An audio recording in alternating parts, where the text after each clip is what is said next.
for the first time, Yeah. I understood what like alignment really feels like in business. Yeah. Where you just get to be yourself and you make like a lot of money doing it. Hi, I just want to take a second and say thank you so much for being here. I appreciate you so much. If you could take a second and make sure that wherever you're listening or watching, you can hit that subscribe or follow button so that I can continue to bring on amazing guests. And again, I just want to take a moment to say thank you so much. I appreciate you being here. Now let's go ahead and get back to the show. Kyra, thank you so much for being here. Welcome to What She Needed. Tell our audience, what can they expect to learn from you today as they're listening to this? Jen, thank you so much for having me here. I'm super excited to dive in today. And yeah, I mean, I run a female sales academy called Femme Closers, and I help women in the high ticket sales space with advanced sales training, more of the sales psychology, identity-based selling, so that they can reach consistent 5-figure commissions. I love it. I love it. Okay, guys, you guys are listening to this. So Kyra and I are friends, like real friends. Yeah. Like we talk, we FaceTime on a daily basis. And we've known each other for physically a year. Yeah, physically a year. We met, she slid into my DMs. She slid into my DMs, guys. We did a live together maybe like 2 or 3 years ago. And then I found out she was moving down here and I was like, oh my God, I live in Miami and I don't have friends. And then we started hanging out. Yes, we did. So that's a little bit of a background. So as you listen to this podcast, you will see that we will have different nuances and little things here and there and we'll giggle. But you can appreciate this. So Kyra is a badass. She did not introduce yourself in the way that I would have introduced her because she is absolutely amazing. So when I met Kyra, she was a hypnotherapist. Yes. And she worked with me through some very tough limiting beliefs. And she's very good at that, which makes sense as she's good and why she's so good at sales. And we will get into that, I promise. You will learn her secrets. But with Kyra, I really want our audience to get a better idea of like the Kyra behind the scenes, right? Like you're from Canada. Yeah. We met in May of last year. Mm-hmm. So you were doing your hypnotherapy career. You were in that stage. Yes. You had that company. You were doing coaching. Yes. You were working with millionaires, right? Yes. So talk to us about how that transitioned to sales and kind of where you were, where your head was at. Yeah, so about 1.5 years ago, almost like 2 years. That's crazy. I think, right? Yeah.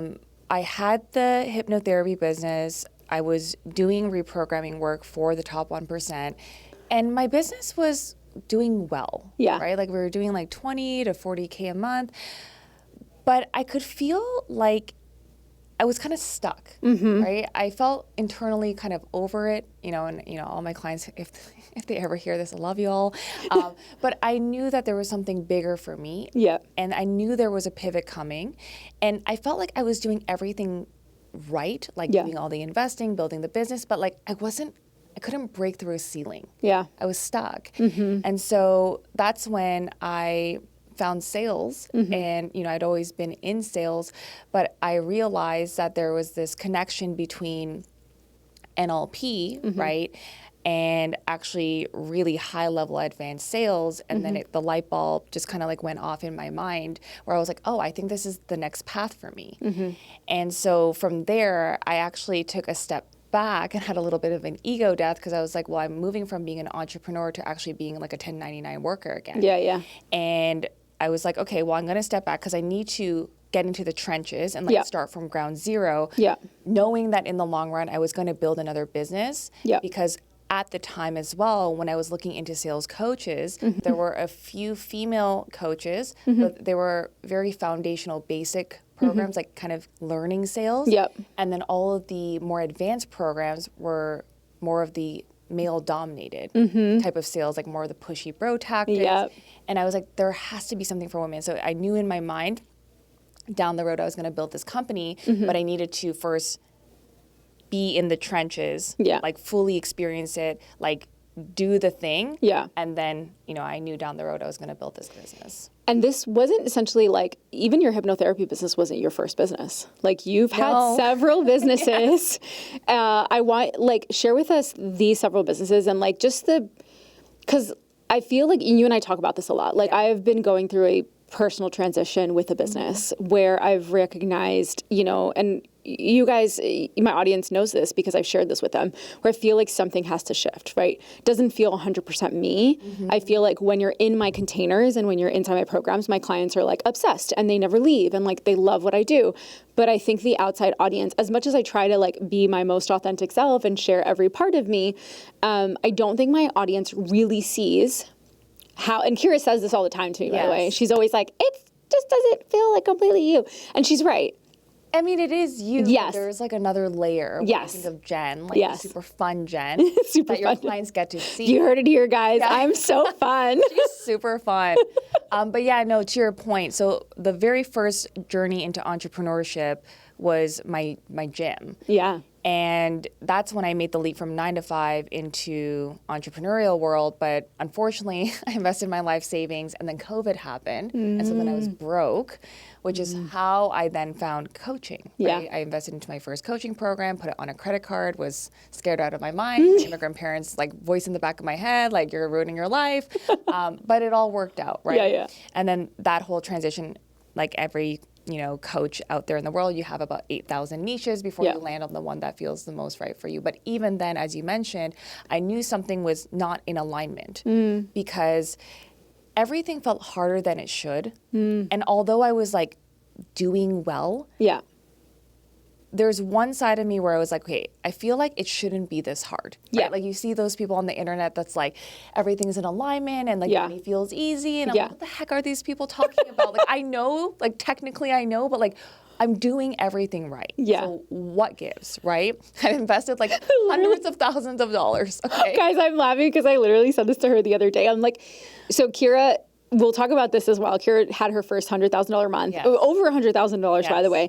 And when I tell you, this girl, I was FaceTiming her, and she was like on her bed, just like chilling, just like in the middle of the day. She was like, "What you doing?" I'm like, "No, what are you doing?" Because I want whatever you're having.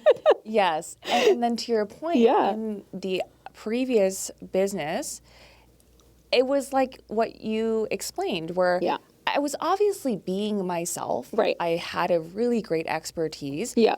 But the person online wasn't quite the person that you would see, like, behind the scenes, right? If you're hanging out with me at a restaurant or whatever it might be, I was kind of being a version of self, right? And so the biggest shift with the Sales Academy, because I really wanted to work with young women, I wanted to empower them with a high income skill.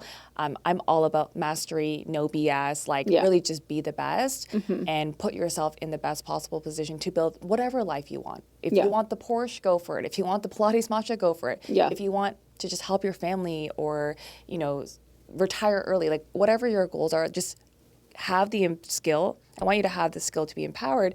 So with all of that being said, for me in this business, I finally could just show up as myself. And so that was the thing that really shifted because I was just finally able to show up truly as myself. And guys, very cliche, right? But being myself is what allowed me to connect more with my audience. And which is how I scaled so quickly. And as annoying as it sounds, easily and effortlessly to over $100,000 a month organically. Right? I have a small audience. And it just, like they say, there was so much ease and alignment and it just felt so easy. For the first time, I understood what like alignment really feels like in business. Where you just get to be yourself and you make like a lot of money doing it. And you never felt that in the previous businesses, even just a little bit?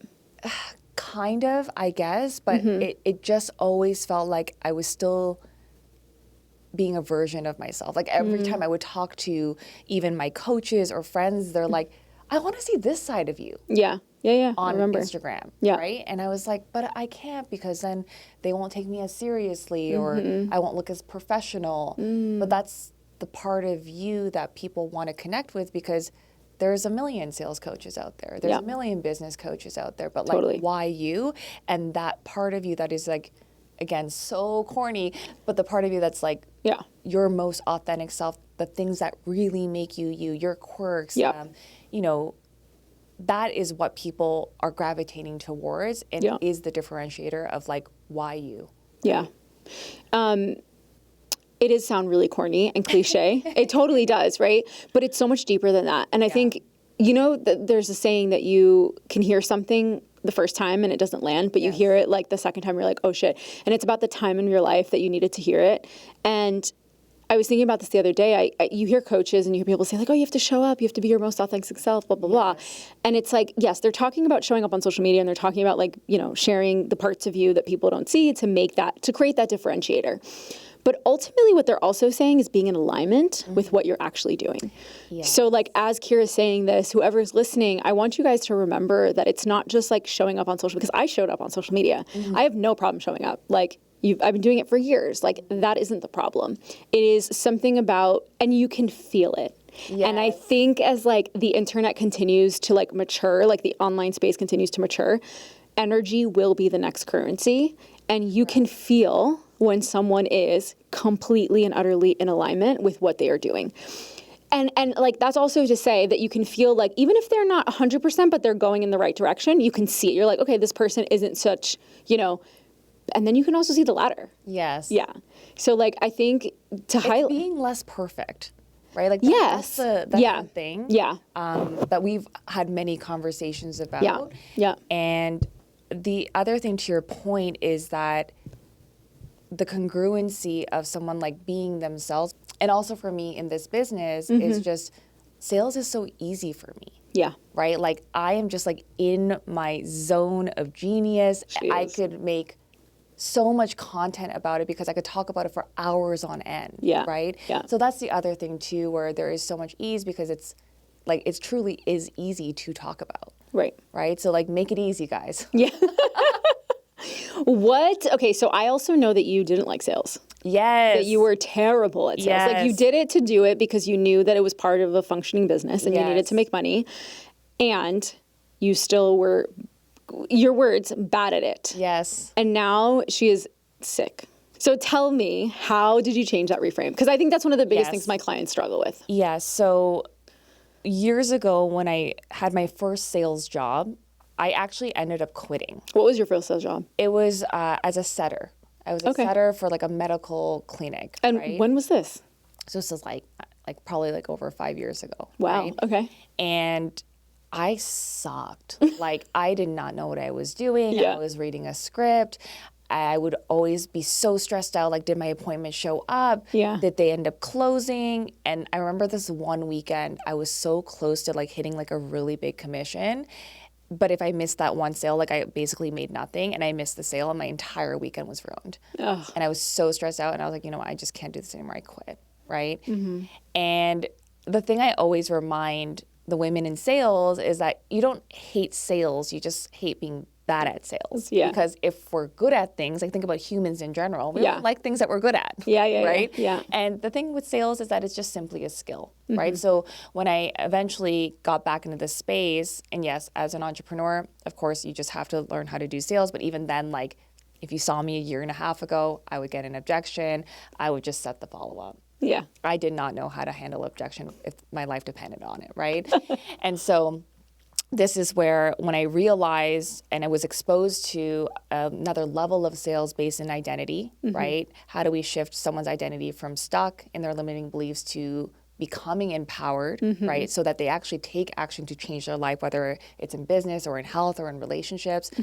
And seeing that transformative process on a call, the coach in us is like, wow, this is amazing. This starts even before they even enter the program. Right? Yep. And also with my background in NLP, it's like, oh my gosh, it was kind of like everything came together where I was like, I just see sales in a completely different lens, because it went from I have to try and close this person so I can make money to how do I help this person make a transformation on the call so they can actually change their life. Yeah. And when you have the skills through language, right, through sales techniques, psychology, to actually facilitate that type of transformation in a 1 hour call with a complete stranger, asking them to part with thousands of dollars, it is an insane feeling. Oh, yeah. Right? And then it's kind of addictive, right? So you're like, wow, like I not only changed somebody's life, right? Something that they've been stuck on for maybe 6 months, maybe 10 years. Yep. But also I made a lot of money doing it. Yeah. Yeah. So that was kind of like the light bulb moment for me. I love that. And as someone who's come from the helping background, like the service background, Yeah.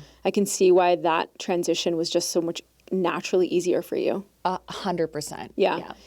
Can you, for those of the listeners listening, tell me the difference between a basic sales program that teaches you the fundamentals of sales and then the kind of work that you're doing? Because it's completely different. Yes. The basic programs, like the mass market sales academies for women, they're good, right? Like zero. You need the basic, by the way. The basic. Like if you've never done sales before, you need like basic. You need to understand how to open a call, like build rapport. Yeah. What is a discovery, right? Like, you know, how to handle basic objections. Like those things are really important.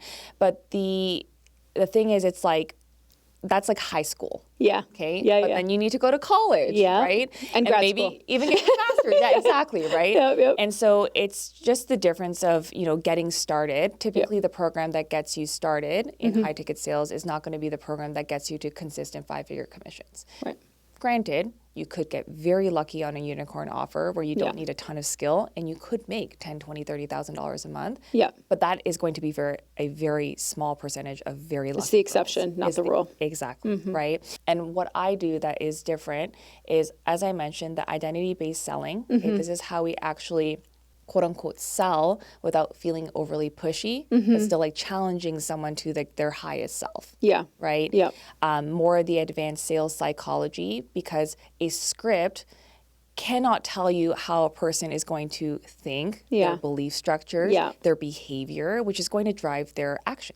Right? Whether they close or not on a call, right? So how do we understand the psychology of a person, right? Their limiting beliefs that keep them stuck from saying yes and moving forward, right? Because obviously there's going to be a level of fear, fear of failure, fear of scam, fear of it not working, their own self-belief, right? Fears around money, right? So we have to understand those things at a very basic level to meet our prospect where they're at. And then also like we need the tools, the NLP, the sleight of mouth to actually shift them into a new perspective. You see all my cool reframes, obviously on my Instagram, so that we can get them into the identity of who they need to become, right? When you think about, you know, I'm sure your audience loves manifestation, right? You need to be it to see it. So we need to get them to align with the actions like of their 2.0 self, what they do right now, right? And remind them of that version of themselves so they can step into it, right? We're also looking at deeper sales psychology techniques on how do we actually go deeper, right, with our prospects when maybe they don't want to open up as much, right? But we need to go deeper in creating a gap so that we can create the urgency for one call closes, which we all want, as coaches and closers.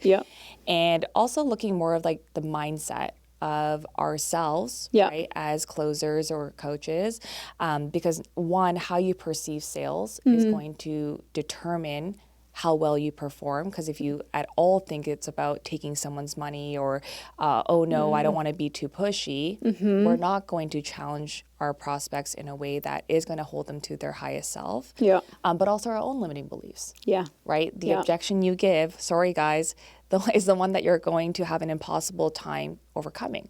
So if you give money objections, you give partner objections, if you need 24 hours to think about it. When you're on the call, they're going to tell you that and you're going to be like, oh yeah, of course, go ahead. We're going to let them off the hook. And it's such a disservice because instead of challenging them to make a new decision to change their life, we're just going to let them sit in their BS. Because we were too afraid and our own mindset is limited. And so again, this is how we become a top performer. So we're looking definitely much deeper into the psychology, into the NLP, into human behavior, so that we can have the conversation that's in front of us that cannot possibly come through like a basic script. It's impossible. Right? So we need to hit like certain psychological markers to create urgency, to create a transformation on the call so that somebody actually closes. Wow. I'm listening to you say this and like obviously new, but like so much detail. I feel like I need to join your program. Come on in. I would fucking kill it. It would be lethal, I think. Yeah, and that's the thing. I'm like, you want to become an absolute weapon in sales. Because if you can sell, like you can do anything. You'll make a ton of money anywhere you go. So the question to you is, do you believe that people are like born sellers. I mean, we can all agree that like you can learn to sell. Yes. Like it is a skill set that you can learn. You can definitely get better and better at it. I know I have through the years. I've invested in coaching and all the things. But do you think that there are certain people that are really meant for it, that like are born to it, or that's just bullshit? It's such a hard question. I think anyone can do it. Yeah. But it is like entrepreneurship, Yeah. a huge personal development journey. Yeah. Like you have to get good with yourself, right? Yeah. Your own self-worth, your own money stories. Yeah. And that's one part of the equation. But the other part is just pure skill. Yeah. Like, and that skill comes from repetition. Like, Yeah. people are like, how did you get so good? It's like, well, it's not like I was studying 1 hour a day. No, I was studying hours a day on calls. When I was not on calls, I was watching my own calls, watching my mentors' calls. Yeah. I was literally like repeating Mastery. reframes, walking down the street, talking to myself like a crazy person, right? Like it's about mastery, Yeah. right? So Yeah. it's really what you put in is what you'll get out of it. I truly believe that anyone can be good at this. And it also helps, obviously, if you have a level of emotional intelligence, Yeah. you're charismatic, you're confident. But again, nobody starts with that, Yeah. right? Like those things are all developed with time. Yeah. And everybody's going to feel a level of fear. And the biggest thing that you have to remember, whether it's in sales or really anything in life, you just have to have a willingness to suck. Yeah. Like that's it. Like, Yeah, yeah. It's just a period of time. And even for me, when I was starting, I was not good. Yeah. And people are like, they have a really hard time like imagining me Yeah, like yeah. sucking at objection handling. Yeah. But you know, I've really dedicated He's a myself. ninja. Yeah. That you should change your Instagram to that, by the way. Yeah, Like the ninja closer. Yeah, ninja closer. It's like literally, she's a ninja. It is mental judo. Yeah. At the end of the day, and it is for the benefit of the person that you are trying to help on Yeah. the other side. But that is also another conversation around like being in integrity Integrity. with what you sell. I love that. Do you totally believe in it, or Yeah. else it's going to be really difficult. I mean, I agree with everything you're saying. I don't think there's anything that you've said that I've been like, no, that makes absolute sense. I think I would be scared to get on a sales call with you because she would absolutely close me, and then I'd be like, oh, fuck. Yeah, no, it's good. But it's She sales. would absolutely close me. I would sit there and be like, no. I think like the worst, what would you consider like non-sellable? Like someone who just like, you know, have you, this is a good one. Have Yes. you ever gone on a call with someone who just like would just agree with everything, but there was never any feedback about that person? So like, they would just be like, yeah, yeah. Like you would say, oh yeah, this is to benefit you for whatever X, Y, and Z. And they were like, yeah, yeah. And then just like radio silent. Well, you don't have to agree with me, Jennifer. Why do you agree? Oh, fuck. Yeah. So like you got to just challenge them. Yeah, yeah, because yeah. if you get agreement but Yeah, no yeah. buy-in, Yeah. again, like it's going to be very difficult to challenge them, right? Yeah. So like if we ever get vague answers, guys, Yeah. we need to probe and clarify. We need to challenge our prospects, right? Yeah. If they say, yeah, I'm committed to building out XYZ life, well, like Yeah. why though? Because you don't have to be. Yeah. Especially if they have a history of not making a decision, you want to, again, tie down on why now though? Yeah. Right? Because later, if they tell you no, ABC, BS, and objection handling, but we agreed that we were going to. So, like, what's really behind that? Right? So, like, again, mental judo, guys. Yeah. Like, all of the sales call is like a dance. Yeah. And, like, we actually collect a lot of quote unquote, as I like to call, ammo throughout the call Yeah. that we can actually use to reframe our prospects at the end to ultimately help them. Yeah. Yeah. Oh, you see what I mean, you guys? She was like, wow. I was like, how do you can't stay silent to that? Yes. Wow. Okay. I love this. I love this so much. I feel like we could do hours and hours of training and Yes. sales calls. Okay. Kyra, my big question for you is, so we're in a beautiful place in life right now. We have an amazing business. You're here in Miami, like, yay, you're not in Toronto freezing. Although it's not Yeah. cold in Toronto now, is it? No. No. Summer. No, it's summer there. Yeah. What is next? Next is continuing to build the best female sales academy. Yeah. Okay? Like, I want this to be the #1 sales academy in the online space Yeah. for advanced sales. Yeah. Right? Yeah. I want it to be a place where you can really master your skill set, really work on your mindset and become the best version of yourself. Yeah. Right? So that's my #1 goal right now without sacrificing fulfillment, right? Fulfillment, Yeah. you and I have talked about a lot. Yeah. It's very, very important to me. Yeah. And I really am very dedicated to the women inside the space so Yeah. that they can truly get results and change their life, right? So that's the next kind of big thing as we continue to scale to hundreds of thousands of dollars a month. Yes. You know, we're going to keep scaling. So that's really my main focus right now. I love that. I love that for you. I'm excited. I'm excited for you. I can't wait to see it like Thank in your you. corner. Super excited. Okay.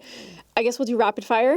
Give it the best that you got. I have Yes. like 2, 3 off the top of my head. Okay.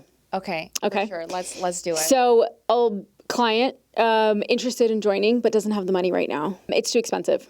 Okay. Well, what's riskier? Is it riskier to tell yourself that it's too expensive and continue dealing with XYZ problems like we have been for the last 6 years? Or is it riskier for you to use a new perspective, actually get resourceful so we can get the skills and support so you can get to ABC desires? Okay. Next. I want to think about it for like 24 hours. Is that okay? I mean, yeah, you can absolutely think about it. When you go think about it, what's the main thing you want to go over in your mind? I need to sleep on it. It's just like the way I always make decisions. Okay. Okay, so to get different results in life, do we have to do things the same way or do things differently? Okay. Yeah. Differently. Differently, Yeah. right? And getting to XYZ outcome, is it fair to say that we're going to have to make a different decision? Yes, ma'am. Okay. Yeah. And then we go from there. Nice. Okay, that was good. I like how you did that. I need to ask my partner. Okay. And is it more of like a permission-based thing or is it more of a FYI? I guess maybe both. Okay. Yeah. And, you know, I'm a little curious. I know we talked about how he's generally pretty supportive. What happens if he says no? Is it something you would do or wouldn't do? I don't know. Okay. In this case, you're going to take them down the responsibility frame either way, whether they say yes or no, and then we're going to handle fear. Okay. So you play out both scenarios. Yeah, because whose responsibility is it at the end of the day to actually yours. commit, Yeah. do the work, and get XYZ outcome? Yeah. Because what happens if we put that responsibility of the decision outside of us, how can we ever be in full control of the results in our life? Oof. That was actually really good. Yeah. Yeah. I like that a lot. Yeah, that's what I like about watching your videos is that it's not just, cut it here, which kind of feels rude sometimes. Like it just doesn't feel like fluid. Yeah. And like when I see you objection handle, like I genuinely am like, oh yeah, that makes sense. Like it comes from a place of like, you are getting them to start, even before they join the program, whatever it is that you're selling, to start in their highest way, like in their highest stage, in their highest level. And I think that's beautiful. What would you say, based on everything that you've seen in the sales industry, like what do you think is wrong with the industry? Yeah, right now, unfortunately, there's a lot of sales propaganda for women in this space where it's like, take a couple of calls a day and, you know, work from the beach and Pilates and matcha and make $10,000 a month just yapping on calls. Yeah. And unfortunately, that just is not the reality, right? I got very lucky jumping into this space into an offer. You know, I've done over 2.5 million in cash collected. I've had consistent 5-figure months, 10, 20, 30K months. But the thing is, it's like, that isn't going to be the case for most women. Yeah. I've had students do 10K in their first month. But again, like, it's a hard skill to learn, right? Yeah. Like the level of mastery that goes into understanding psychology and human behavior and, you know, really understanding sales on a deeper level where it is truly impactful, very influential, and life-changing for your prospect. That doesn't happen overnight, right? So it's a very difficult skill. It's highly competitive, right? The number of people coming into the space right now, unfortunately, people are being sold into this idea of like having a certification, right? But no offer owner wants a girl that has just gotten a certification, role playing with AI, dealing with their hard-earned money, like, you know, dealing with like their leads through their hard-earned money, whether it's organic or through ads, right? They don't want you to be testing out on their dime, right? So the big thing now is that you have to move beyond just the basics and the foundations.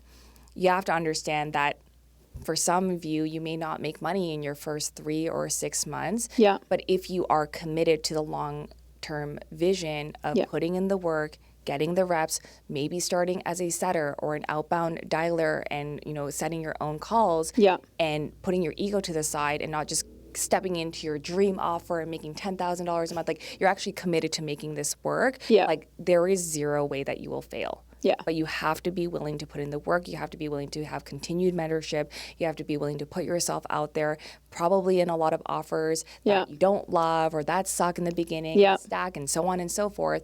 But it's like anything in life, right? Like you just have to be willing to put in the work to get to where you want to go, and you will get there. Yeah, I agree with you. I mean, it's like every industry, right? Like you have to be willing to fail multiple times. And like just, again, have the willingness to suck. Like I literally tell women on sales calls, like if you are new, like this is not a get rich quick scheme. No. This is not a chill part-time job. Okay? Yeah. This is really, really hard work, and you really have to commit to going all in. Yeah, I agree. Okay, Kyra, we close this podcast with 3 questions. Okay. You ready? I'm ready. Where was the last place you traveled to? The last place I traveled to was Toronto, my hometown. Okay. What was your best memory? Best memory was getting my visa. Okay. I love that for you.